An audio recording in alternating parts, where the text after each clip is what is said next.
Vamos a buscar el libro de Gálatas, capítulo 4, el verso 4.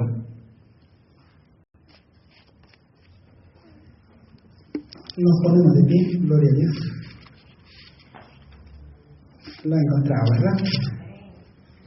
Dice: pero cuando vino el cumplimiento del tiempo, Dios envió a su Hijo, nacido de mujer y nacido bajo la ley. Nuevamente, todos juntos dice: pero cuando vino el cumplimiento del tiempo, Dios envió a su Hijo, nacido de mujer y nacido bajo la ley. Gloria a Dios. Tomen sus lugares, hermanos. El nacimiento de Jesús, nuestro tema en esta noche. Hay muchas preguntas que a veces los hombres se han hecho a través de la historia. ¿Por qué Jesús no nació antes? ¿O por qué Jesús no nació después? ¿Por qué Jesús nació el día en que nació? Y Gálatas responde a eso. ¿Qué cosa dice Gálatas? Cuando vino, ¿qué cosa? El cumplimiento del tiempo. Es decir, el Señor Jesús no podía encarnarse antes del tiempo, ni tampoco después del tiempo. Y aquí ya nos habla acerca de la soberanía de Dios y nos habla acerca de los planes que tiene Dios para todo el mundo en general. ¿A los cuántos años empezó Jesús su ministerio? 30 años. Claro, y muchos se preguntan, ¿por qué no empezó antes? Y otros podrían decir, ¿por qué no empezó después? Y él mismo dice, el Señor Jesús, que tenía que llegar su tiempo. Y además hay una profecía en Daniel 24:26, Daniel 24:26, que habla de que Jesús tenía que nacer precisamente en Daniel capítulo 9, versos 24, dice: profecías de las 70 semanas es el título de esta parte, y el 24 dice: 70 semanas están determinadas sobre tu pueblo y sobre tu santa ciudad, para terminar la prevaricación y poner fin al pecado y expiar la iniquidad, para traer la justicia perdurable y sellar la visión y la profecía y ungir al santo de los santos. Sabe pues y entiende que desde la salida de la orden para restaurar y edificar a Jerusalén hasta el Mesías príncipe habrá 7 semanas, y 62 semanas se volverá a edificar la plaza y el muro en tiempos angustiosos. Y después de las 62 semanas se quitará la vida al Mesías, mas no por sí. Y el pueblo de un príncipe que ha de venir destruirá la ciudad y el santuario, y su fin será con inundación, y hasta el fin de la guerra durarán las devastaciones. Bueno, esta profecía, hermano, nos habla de muchas cosas, pero solamente en esta noche vamos a mencionar lo siguiente.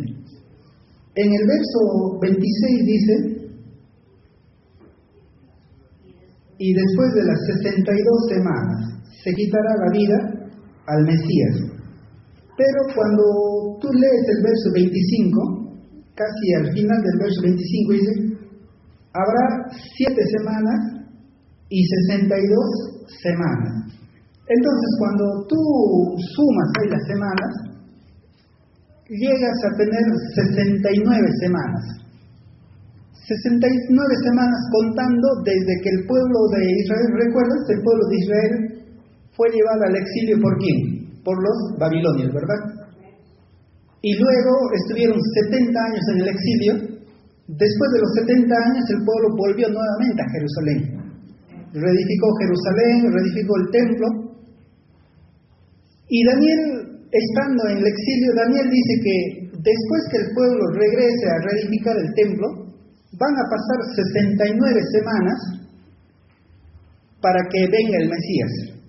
Y estas 69 semanas, cuando se traducen en años, son 483 años. Entonces, el Mesías tenía que nacer según la profecía de Daniel también, una vez que se hayan cumplido los 483 años. ¿Cuál fue el último profeta del Antiguo Testamento? ¿Se acuerdan? Zacarías. ¿Están de acuerdo? ¿Quién fue el último profeta del Antiguo Testamento? Malaquías, ¿verdad? Malaquías. Y luego hay un silencio en la Biblia, lo llaman el silencio de Dios. 400 años Dios guardó silencio. Y después vino palabra de Dios al papá de Juan Bautista, al papá de Juan el Bautista. Entonces, después de 400 años, Dios vuelve a hablar a su pueblo Israel, a través de un nuevo profeta. Pero, ¿qué han pasado en esos 400 años? ¿Qué han pasado en esos 400 años? No es que Dios no estaba haciendo nada. No es que, bueno, pues Dios se olvidó totalmente de su pueblo y ya después cuando se acordó, pues Dios volvió a visitar a su pueblo. Sino, en esos años, Dios ha estado preparando todo el escenario, por decirlo de alguna forma, en el cual el Mesías, Cristo, tenía que venir al mundo. Y ahí tenemos en los apuntes, dice, las sinagogas surgen como lugares de reunión durante el exilio babilónico, el siglo VI a.C., en la dispersión. En los tiempos de Babilonia, cuando Israel es llevado fuera de Jerusalén, Israel es esparcido prácticamente por toda Asia. Pero algo positivo del pueblo de Israel es que ellos nunca perdieron su identidad. Y al lugar donde ellos fueron esparcidos, al lugar donde ellos llegaron, ¿qué hicieron? Se empezaron a juntar entre ellos. Empezaron a formar comunidades entre ellos, entre judíos. Y al formarse estas comunidades, poco a poco empezaron a formarse las primeras sinagogas. Una sinagoga, ¿qué cosa es? Una sinagoga es una casa de oración. Es como nuestros templos en este tiempo para nosotros. Ahora, recuerden el cambio que hay, ¿no? O sea, antes que los babilonios se los llevaran cautivos a los judíos, no había sinagogas. Había un solo templo, y ese templo estaba en Jerusalén. Pero cuando vienen los babilonios, destruyen el templo, y el pueblo es esparcido casi por toda Asia. Entonces el pueblo tiene la necesidad de seguir adorando a Dios. Entonces ahí van surgiendo las sinagogas. Y ya hasta los tiempos de Jesús, prácticamente ya se consolidaron las sinagogas. ¿Por qué fue importante las sinagogas para el anuncio del Evangelio? Porque Cristo iba a las sinagogas pues a enseñar. O sea, las sinagogas eran lugares de enseñanza. Y cuando los misioneros, ya cristianos, salieron a esparcir el Evangelio, ¿dónde llegaban primero? A las sinagogas. Porque ellos tenían que llegar primeramente al pueblo judío. Entonces Pablo, en sus primeros tiempos de ministerio, él a la ciudad donde iba, él primero iba a enseñar a las sinagogas. Igual hacían los otros discípulos. Entonces, de ahí la importancia de que en cada lugar, diríamos, donde el pueblo de Dios estaba, había una sinagoga, y a esa sinagoga es donde llegó en primer lugar el Evangelio. Y de allí ya se esparcía para todos los gentiles. Entonces, ¿qué es lo que estaba haciendo Dios? Estaba en primer lugar aperturando sinagogas en todo el mundo conocido, para que después en esa sinagoga llegara el mensaje del Evangelio. Y ahí tenemos otro punto más, el idioma griego. Alejandro Magno, aquel que conquistó el mundo conocido en ese entonces, en el siglo IV a.C., Alejandro Magno conquistó parte de Europa, conquistó todo lo que es el Asia, donde está Judá, donde está Siria, donde está Babilonia, y conquistó incluso hasta algunas regiones de la India, y conquistó también parte del norte de África. Es decir, Alejandro Magno conquistó en todo caso partes de Europa, partes de Asia y partes de África. Y en todo ese lugar donde Alejandro Magno llegó, fue impuesto el griego como idioma común para hablar. Y obviamente Alejandro Magno, cuando murió, lo sucedieron sus 4 generales, y estos fueron consolidando el griego como idioma común. Entonces, ya para los tiempos de Jesús, el griego había sido como un idioma, diríamos, varias veces menciona esto, ¿no? Como el inglés en este tiempo. Mira, si tú aprendes inglés, te puedes ir a cualquier lugar del mundo, ¿verdad? Porque vas a encontrar gente que te va a entender. Tú te vas a China, vas a encontrar gente que habla inglés. Te vas a Japón, te vas a cualquier lugar del mundo. Va a ser más fácil que tú puedas comunicarte con los demás. Igual era en ese tiempo, el griego era el idioma común. Entonces, mira, en esos 400 años, el griego se fue consolidando, mira, y a tal forma que el Evangelio, que el Nuevo Testamento, ¿en qué idioma fue escrito? En griego, el idioma común. Entonces, mire, cuando los evangelistas cristianos empezaron a salir pues fuera de Jerusalén, fuera de Judá, cuando empezaron a irse a Siria, cuando empezaron a irse a lugares lejanos como África y como Europa, el griego se hablaba en esos lugares. Entonces para ellos era más fácil llevar el Evangelio. Una segunda cosa que estaba haciendo Dios, y hay una tercera cosa. Después de los griegos llegaron los romanos. ¿Quiénes conquistaron el mundo? En primer lugar tenemos, ¿no?, babilonios, luego los medo-persas, luego los griegos y luego los romanos. Y los romanos instauraron, allí está la fecha, el emperador Augusto, en el año 27 hasta el final del siglo II después de Cristo, año 27 antes de Cristo hasta el final del siglo II después de Cristo, él instauró lo que se llama la Pax Romana o la Pax Romana. Esto era un periodo de relativa estabilidad y paz en el vasto imperio romano. Algo que sucedió en esta etapa fue la construcción de caminos. Y había un lema que los romanos tenían: todos los caminos llevan a... ¿Has escuchado? ¿A dónde llevan todos los caminos? A Roma. Todos los caminos llevan a Roma. ¿Por qué? Porque es durante este periodo donde el emperador impulsó la creación de caminos, pero con nueva tecnología. Y muchos de esos caminos todavía se conservan en este tiempo. ¿Recuerda usted acá en el Perú? Cuando los incas llegaron a dominar casi todo el Perú conocido, ellos también hicieron grandes caminos, se llaman los caminos del Inca. Y si usted ha tenido la oportunidad de visitar esos caminos, ¿cómo son esos caminos? ¿Quién ha visto algún de esos caminos? Son de piedra, no empedrados. Hay escalinatas, escaleras, pero también hay puentes de piedra.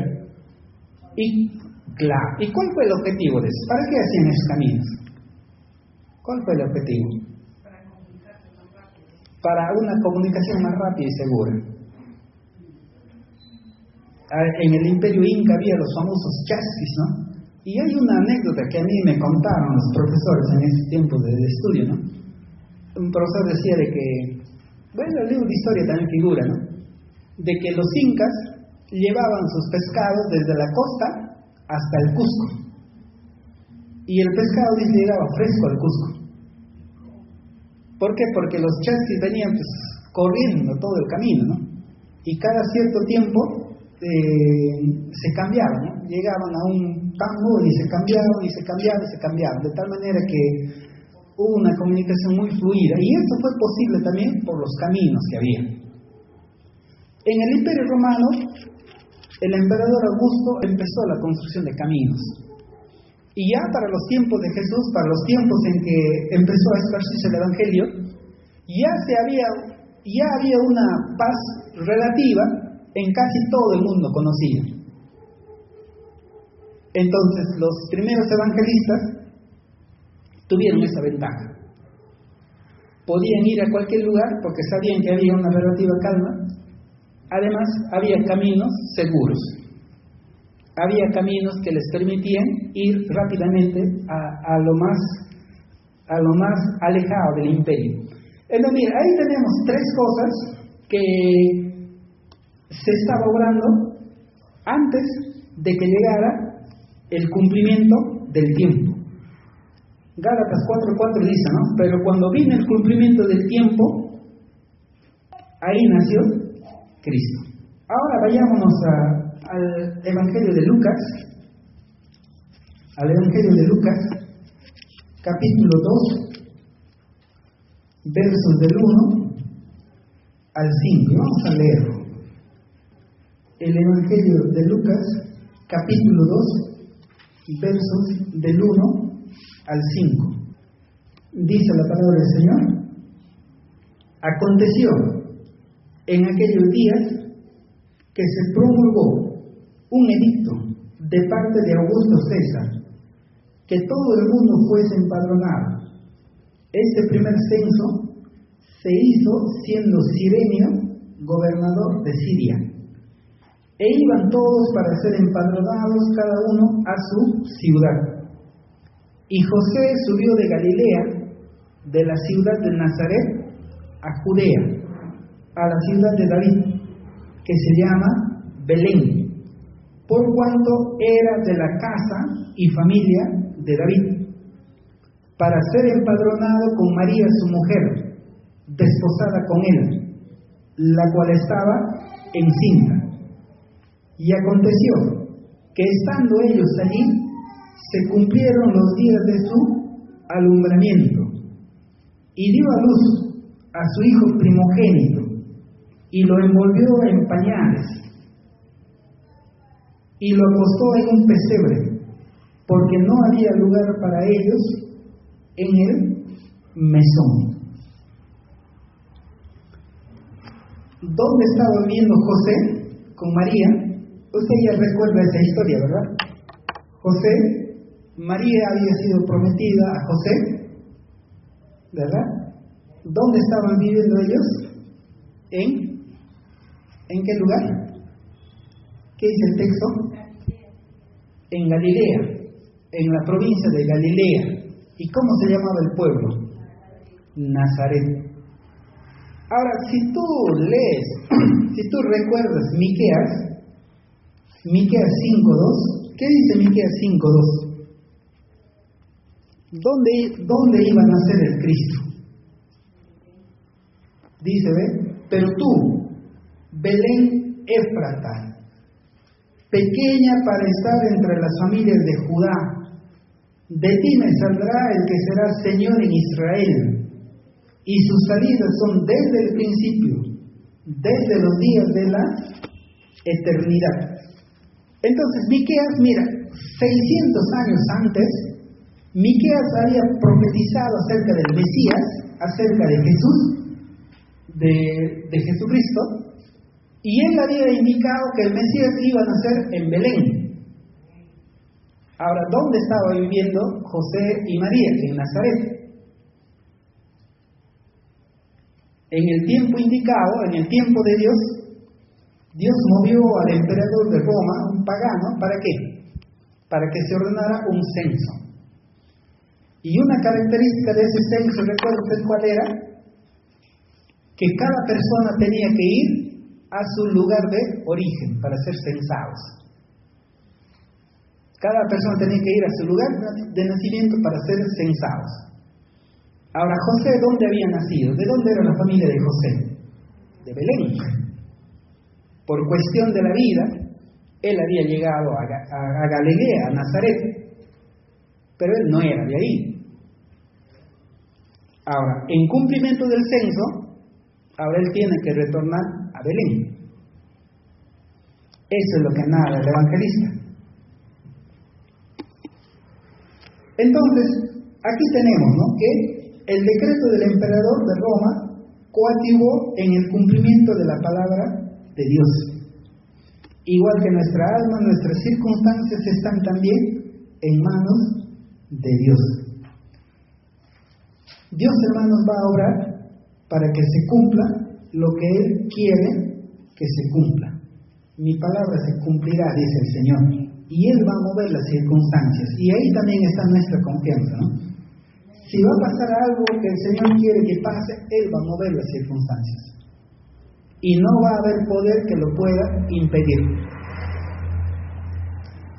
Sigamos a Lucas capítulo 2. Y ahí se menciona, ¿no?, quién era el gobernador de Siria, era Cirenio, el emperador de Roma era Augusto César. El verso 4 dice, Lucas 2:4, y José subió de Galilea, de la ciudad de Nazaret a Judea, a la ciudad de David, que se llama Belén, por cuanto era de la casa y familia de David. El verso 6, y aconteció que estando ellos allí, se cumplieron los días de su alumbramiento. Verso 7. Y dio a luz a su hijo primogénito y lo envolvió en pañales y lo acostó en un pesebre, porque no había lugar para ellos en el mesón. No había lugar para ellos en la posada. Este verso 7, la última parte, es bien, ¿cómo diríamos, no? Es bien trágico, ¿no?, para la humanidad en sí, ¿no? El Señor del mundo, el Creador del mundo, estaba viniendo a la tierra, a su creación, y ¿qué cosa dice el evangelista? No había lugar para ellos en el mesón. ¿Por qué cree usted que no había lugar para ellos? O sea, el texto no dice que no había lugar, sino el evangelista acota y precisa, dice, no había lugar para ellos. Entonces eso significa que para otras personas quizás sí había lugar, ¿no? Pero ¿por qué cree usted que no había lugar para ellos? ¿Por qué cree usted? ¿Cuál sería la razón? Tenía que cumplirse la profecía, ¿no? Bueno, ellos ya estaban en Belén, ¿no? Habían llegado a Belén. En Belén habían llegado al pueblo de Belén y no había lugar para ellos.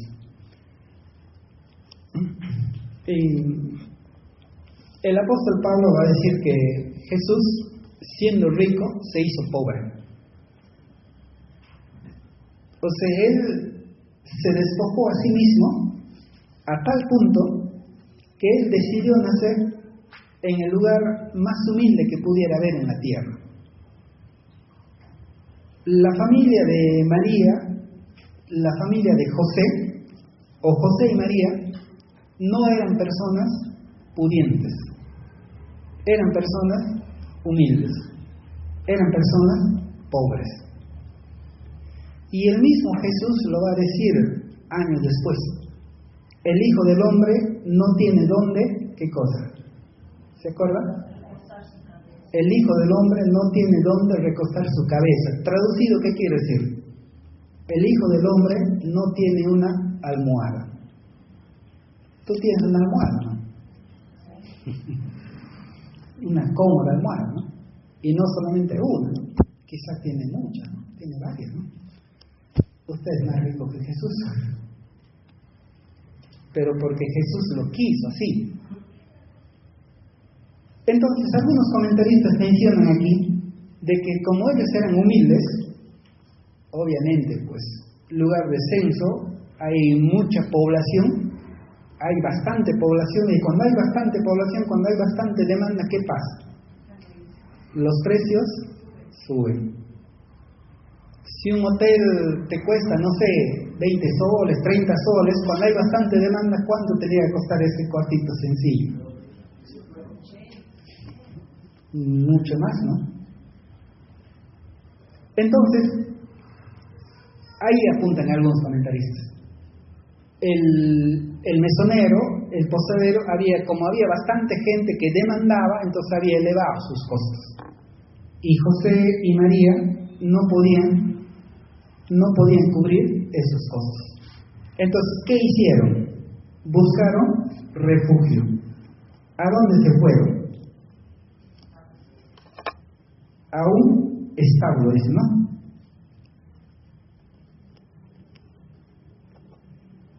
verso 7, y dio a luz a su hijo primogénito, le movió de pañales y lo acostó en un pesebre. ¿Recuerda usted qué es un pesebre? Un establo es el lugar, ¿no?, el cuarto donde están los animalitos, ¿no?, el lugar donde duermen los animalitos, ¿no? Pero pesebre en sí. El pesebre más es el comedero de los animales. En esos lugares, el pesebre era como para entendernos, como una batea, o si usted quiere, como una tina, pero de piedra, o a veces de madera, bien sólida, pero se cree que aquí era como un lugar de piedra, como ¿cómo diríamos?, ¿no?, como un depósito de piedra donde se le daba de comer a los animales. En ese lugar fue acostado nuestro Señor Jesucristo cuando nació en este tiempo. Aquí se está apuntando algo, dice: no había lugar para ellos en la posada, no hay lugar para el Salvador entre los hombres, y hoy todavía se les rechaza. Espero que en tu vida siempre haya lugar para Cristo. ¿Se han dado cuenta de eso? No hay lugar para Cristo en mucha gente en este tiempo, ¿no? O sea, a la gente, a algunas personas se les puede hablar de todo, ¿no? Pero cuando tú empiezas a hablar de Cristo, como que ahí ya las cosas cambian un poco, ¿no? Como que las cosas son un poco diferentes. Sucede más lo siguiente. En estos tiempos, en realidad ya años atrás, han surgido, ¿cómo llamamos?, maestros de la Biblia que vienen a traer ideas un poco extrañas. Vamos a buscar Isaías 7:14. Vamos a regresar a Lucas, Isaías 7:14. Isaías capítulo 7, el verso 14. Dice: por tanto, el Señor mismo os dará señal. He aquí que la Virgen concebirá y dará a luz un hijo, y llamará su nombre Emmanuel. Esto es citado por el evangelista Mateo en capítulo 1. Mateo capítulo 1, el verso 23. Mateo también está hablando acerca del nacimiento de Jesús y va a decir, vamos a leer Mateo capítulo 1, verso 21, y dará a luz un hijo y llamará su nombre Jesús, porque él salvará al pueblo de sus pecados. 22. Todo esto aconteció para que se cumpliese lo dicho por el Señor por medio del profeta, cuando dijo: he aquí una virgen concebirá y dará a luz un hijo, y llamará su nombre Emmanuel, que traducido es Dios con nosotros. Cuando uno estudia acerca de esta profecía de Isaías 7:14, ¿sabe qué dicen los judíos de Isaías 7:14? Ellos dicen que ahí hay una mala traducción. Ellos dicen de que en realidad Isaías no dice una virgen concebirá, sino ellos dicen, Isaías dice una mujer joven concebirá y dará a luz un hijo. Entonces ellos dicen, no,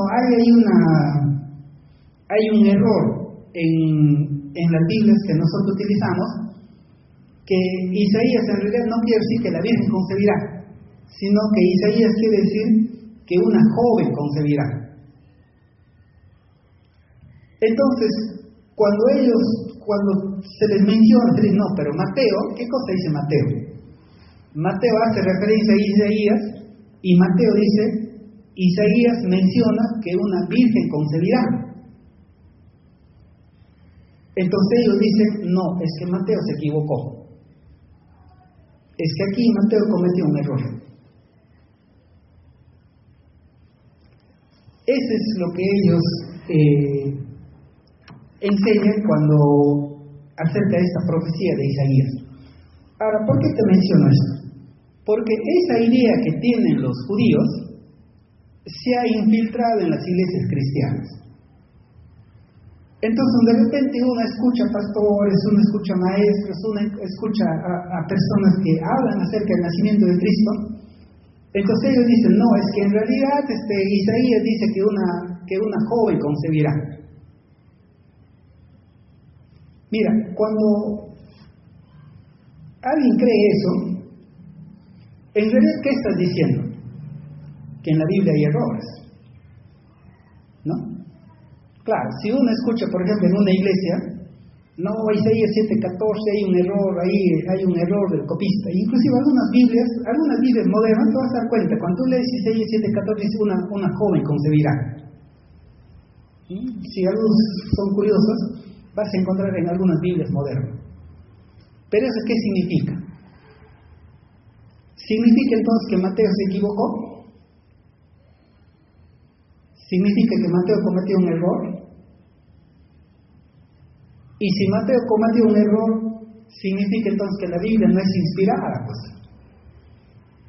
Entonces significa que la Biblia no es totalmente la palabra de Dios. Y es más peligroso aún, ¿no? Y si Mateo se equivocó en esto, ¿en cuántas cosas más se podía haber equivocado? ¿Se da cuenta a dónde llega uno cuando se le abren las puertas a este tipo de cosas? Por eso, hermanos, nosotros creemos que lo que enseña la Escritura es verdad. Mi palabra es verdad, dice Cristo. Y si Mateo, inspirado por el Espíritu Santo, él dice que Isaías menciona que una virgen concebirá y dará a luz un hijo, entonces porque así dice la Escritura. Ahora, si alguien va a hacer caso a lo que dice un rabino, a lo que dice un judío, bueno, esa ya es otra cuestión, ¿no? Y a veces todavía es un poco, ¿cómo diríamos, no? Estaba escuchando precisamente a un pastor a ver cómo están enseñando respecto a esto. Y un pastor que escuché en las redes sociales, él dice, no, es que hay un error, Isaías, hay un error ahí, no es una joven que concebirá, sino dice es una doncella concebirá. Entonces ella algunos utilizan este término, una doncella concebirá. Y realmente, ¿no? En el texto original da la idea de que ese es el texto que utilizó, para nuestra traducción, ese es el texto que utilizó Isaías, una doncella concebirá. Pero si tú eres curioso y tú lees en el diccionario de la Real Academia qué significa doncella, te vas a encontrar que doncella es una joven virgen. Eso es doncella. Entonces mira, cuando un maestro está diciendo, no, que la Biblia se equivocó, que no dice virgen, dice doncella, ¿qué está mostrando? Está mostrando una ignorancia, pues no. Claro, porque doncella significa una joven que es virgen. Entonces, si Isaías puso doncella, lo que él está queriendo decir es que es una virgen, o sea, es correcta la traducción en ese caso. Pero quizá para salir de este punto ya no. Cuando Isaías menciona este texto de 7:14, Isaías dice, esto será una señal. Ahora, ¿qué señal podría ser que una mujer joven conciba un hijo? ¿Eso tendrá algo de especial? ¿O es lo más natural del mundo?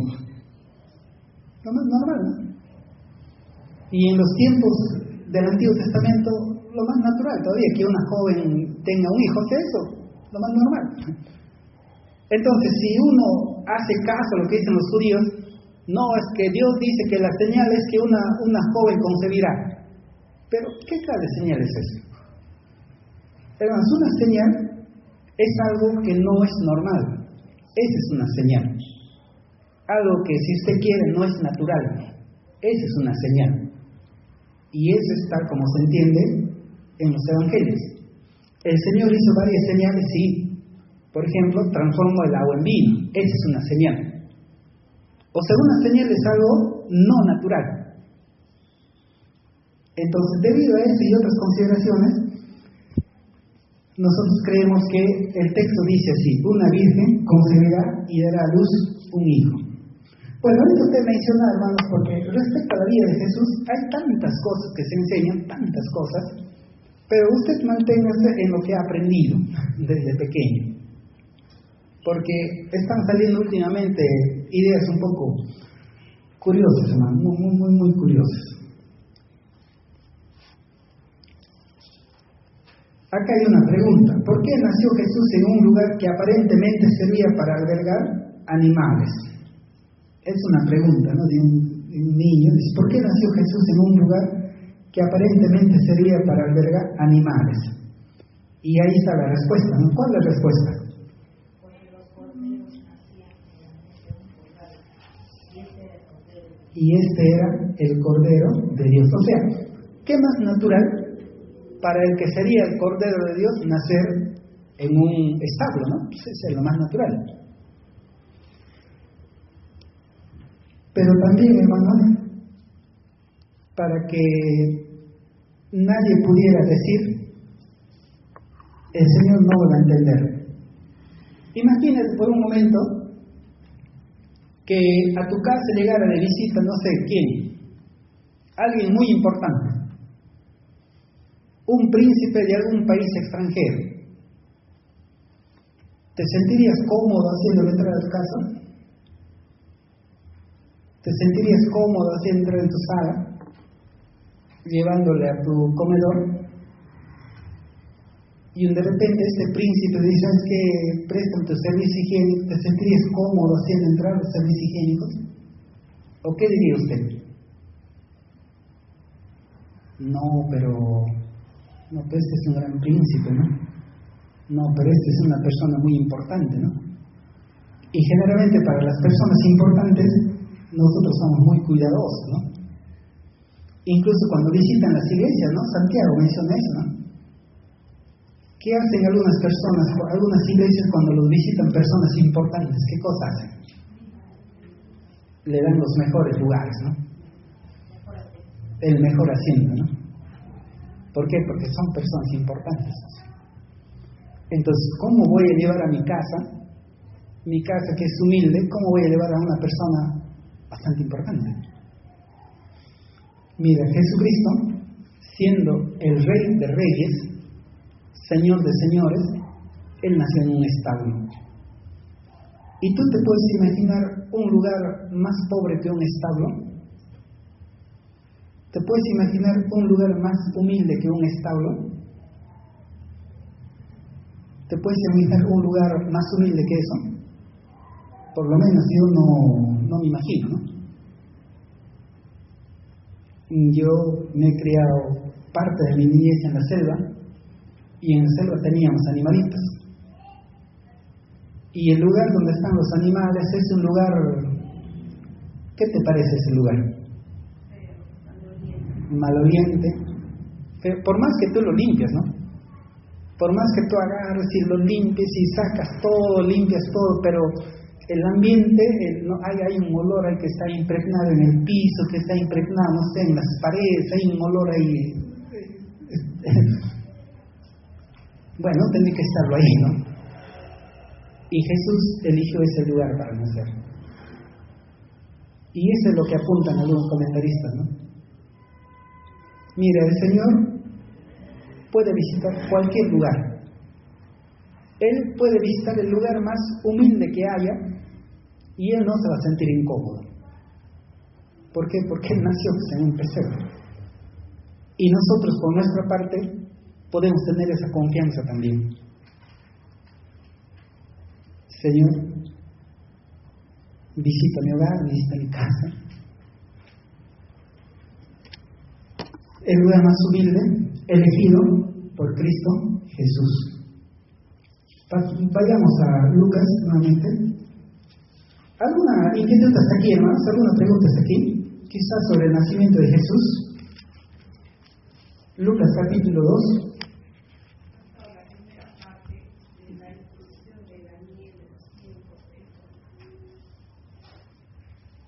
Ya. Daniel profetiza de que desde el momento que el pueblo regresa a ver, vamos a ir por partes. Cuando el pueblo de Dios es desterrado, a través de muchas profecías el Señor le hizo saber. Le dijo a Israel, mira, si no te arrepientes, te va a pasar esto, te va a pasar lo otro. El pueblo siguió necio en su corazón, hasta que llegaron los babilonios. Y los babilonios destruyeron totalmente Jerusalén. Destruyeron totalmente el templo. Quemaron todo, saquearon todo, se llevaron todo. Entonces, ¿te imaginas la tristeza de la gente? ¿Te imaginas la tristeza de los profetas? Porque había profetas en ese entonces. Cuando digamos, ¿qué sentirías tú cuando ves que esta iglesia, de repente viene alguien y le empieza a derrubar todo, a derrumbar todo, a desarmar todo? ¿Qué sentirías? Dolor, pena, tristeza. Y ahí llega la palabra del Señor. Y en ese momento el Señor le dice, mira, 70 años va a durar el cautiverio. El pueblo está siendo llevado, dispersado a los confines de la tierra, sí, pero a los 70 años van a volver. Y ese templo se va a volver a reedificar. Y eso es lo que pasó. A los 70 años el pueblo regresó. Pero ahí tiene lugar otra profecía. Daniel está en el exilio. Él dice, desde que el pueblo retorna a reedificar el templo, van a pasar 69 semanas hasta que nazca el Mesías. Y estas 69 semanas, cuando uno lo traduce en años, 69 por 7, ¿no? Lo multiplicas, una semana 7 días, ¿no? Y hay esa conversión, 7 días, un día es un año, ¿no? Entonces, cuando tú multiplicas 69 por 7, ahí sale 483 años. Esa es la profecía de Daniel. Y después Daniel sigue su profecía. Después dice que ahí va a haber como una especie de paréntesis. Y luego ya para los tiempos finales va a tener lugar una semana más. Y esa semana más es lo que nosotros conocemos como los 7 años después del anticristo. Bueno, esa es la profecía de Daniel, ¿no? A grandes rasgos, ¿no? Amén. Entonces volvemos a Lucas, capítulo 2, verso 8. Dice, había pastores en la misma región que velaban y guardaban las vigilias de la noche sobre su rebaño. Y aquí se les presentó un ángel del Señor, y la gloria del Señor los rodeó de resplandor, y tuvieron gran temor. Pero el ángel les dijo, no temáis, porque he aquí, os doy nuevas de gran gozo que será para todo el pueblo, que os ha nacido hoy en la ciudad de David un Salvador, que es Cristo el Señor. Esto os servirá de señal: hallaréis al niño envuelto en pañales, acostado en un pesebre. Y repentinamente apareció con el ángel una multitud de las huestes celestiales que alababan a Dios y decían: gloria a Dios en las alturas y en la tierra paz, buena voluntad para con los hombres.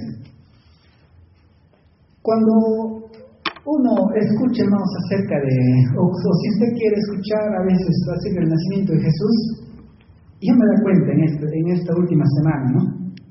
Que la gran mayoría, ¿sabes qué cosa señala? Que Cristo no nació en diciembre, que Cristo no nació en el año 0.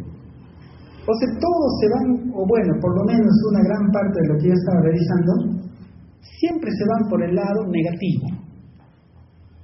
Siempre se van por el lado de, no sé, ¿no? Creo que es natural en el hombre, ¿no?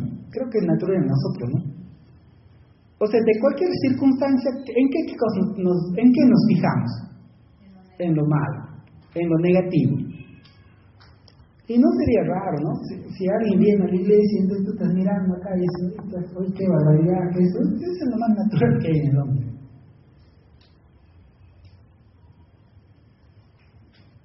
siempre fijarnos en lo negativo. Mira, hay tanta riqueza aquí, hermanos, en las Escrituras, que prácticamente es perder una hora fijándose en lo negativo. Que Jesús no nació en diciembre, que Jesús esto, que Jesús lo otro. Bueno, esas son cuestiones secundarias, ¿no? Pero ¿cuál es lo principal? Mira, lo principal está acá, lo que dice Lucas. Cuando los pastores estaban en el campo, ¿quién se le apareció? Un ángel. Y ahí el verso 9 dice, y la gloria del Señor los rodeó de resplandor, y tuvieron gran temor. ¿Qué les dijo el ángel? No temáis, porque he aquí os doy nuevas de gran gozo, que será para todo el pueblo. ¿Quién fue el primer anunciador del Evangelio? Un ángel. ¿Quién fue el primer evangelista? Un ángel. ¿Evangelio qué quiere decir?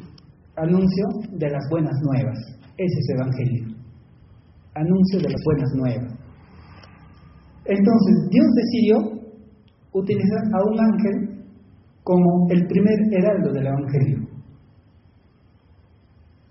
Pero ya luego vas a ver que Dios utiliza ya personas.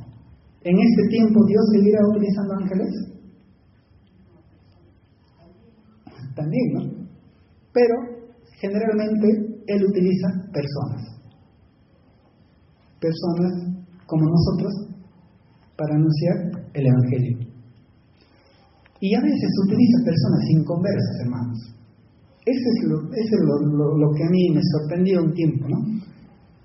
Creo que les comenté esto, ¿no? Mi hermana me dijo, anda, un entierro, había fallecido su mamá de uno de sus colegas, y ya pues yo me fui a ese entierro, pero el señor había nacido lejos de aquí de Huánuco, ¿no? Y lo llevaron al lugar de donde él era, para enterrarlo. Lejos, subimos lejos, llegamos ahí. Y cuando llegamos al cementerio, bueno, yo casi no conocía nada, ¿no? A nadie de la familia, ¿no? Solamente a la amiga de mi hermano, ¿no?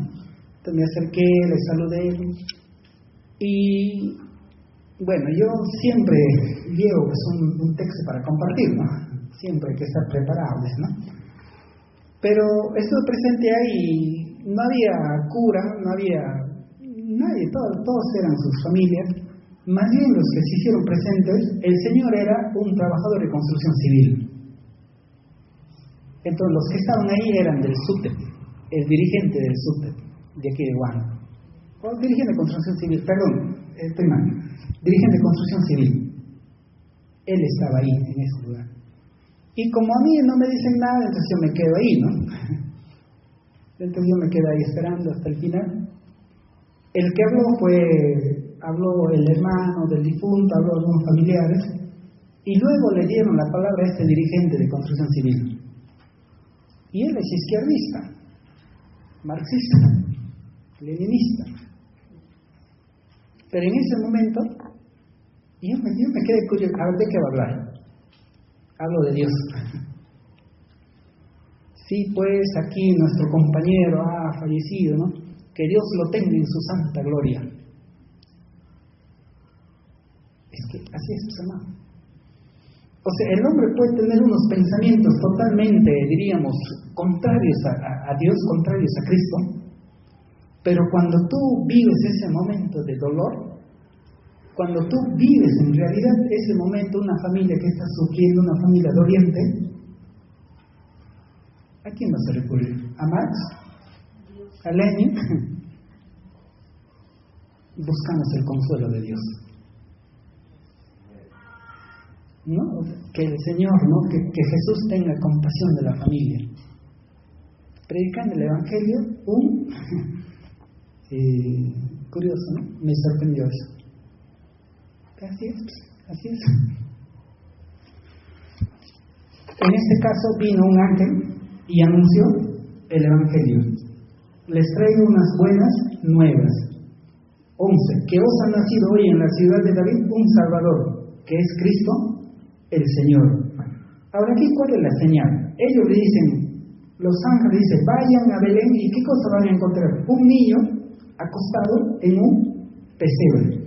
Ahora, eso es lo raro, ¿no? O sea, lo raro, recuerden, es eso, ¿no? Normalmente un niño que nace, tú no lo acuestas en un pesebre. O sea, eso no es el lugar normal, ¿no? ¿Por qué? Porque un pesebre está en un establo, pues. Un pesebre está en un establo. Pero ahí decidió nacer Cristo. Entonces, y sucede algo más ahí, ¿no? El verso 13, repentinamente apareció con el ángel una multitud. ¿Y qué decía esta multitud? ¿Qué decía? ¿Qué cantaban? Alababan a Dios y decían qué cosa.